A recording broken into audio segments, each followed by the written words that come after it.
Here's my 2013 bike check. I have the Fit Benny L signature frame in slate blue.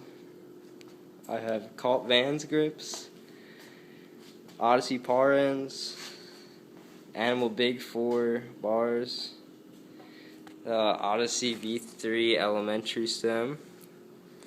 My forks are Fit Shivs, the originals. I have a Shadow Little one in the front, Shadow Little one in the back. And I have Demolition Momentum tire. And my wheel is a Madeira V2 Pilot laced to a Demolition Zero rim. And I have a stock peg for crookeds.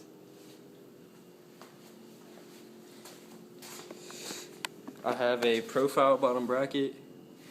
My stock cranks still from 2010. Odyssey Twisteds. Just got the profile hub guard. And the Madeira V2 in the back, laced to a Alienation Delinquent rim. With a Shadow Scream sprocket and Mechanic half-link chain. And I have a Fit FAF in the back. And then lastly I have an FBMC post with the Fiend seat. Oh, and I have a Shadow headset. Forgot that. That's my 2013 bike check.